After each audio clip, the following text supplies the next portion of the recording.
పెద్దమ్మ 500 current bill వచ్చింది పట్టు. మరి నాకు ఇస్తావు? ఇంట్లో ఫ్యాను టీవీ పెట్టుకొని నేను అన్నట్టు మరి ఇంట్లో ఎందుకు ఉంటున్నావు? ఎవరికి ఎట్టుకు ఇంత కొట్టుకోవాలి ఏమనుకున్నావు? పుష్పల జంగమ్మ అంటే ఎవరు? నేనే మరి. మరి నువ్వే కట్టాల మరి. అది ఇంట్లో మనుషులు లేరా, వాళ్ళని అడుగుపో. ఏమైంది బాబు, ఏంటిది? ఏం లేదమ్మా, 500 కరెంట్ బిల్ వచ్చింది. ఎవరు కడుతురో కట్టురు, లేకపోతే కరెంట్ కట్ చేస్తాం. ఆ మీటరు ఆయన పేరు విన్నే ఉంది, ఆయనకే ఇచ్చిపో, ఆయనే కడుతుంది.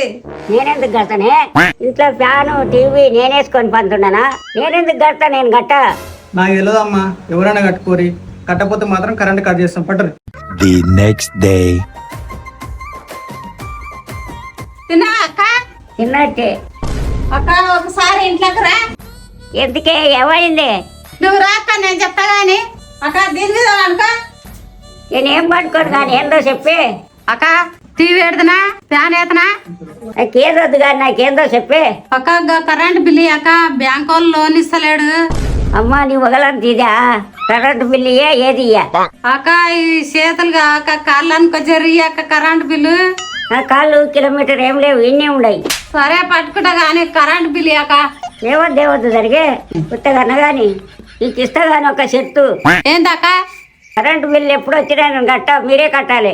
ఇంకో విషయం, మొన్న నేను కట్టిన 500 ఇస్తేనే కాగితం ఇస్తా. కరెంట్ బిల్లు మేము ఎప్పుడు మేమే కడతాం కానీ నువ్వు కట్టిన 500 పట్టు. నేను తగ్గించుదాను అమ్మ, 500 ఇచ్చిన దగ్గర ఇవ్వకపోతే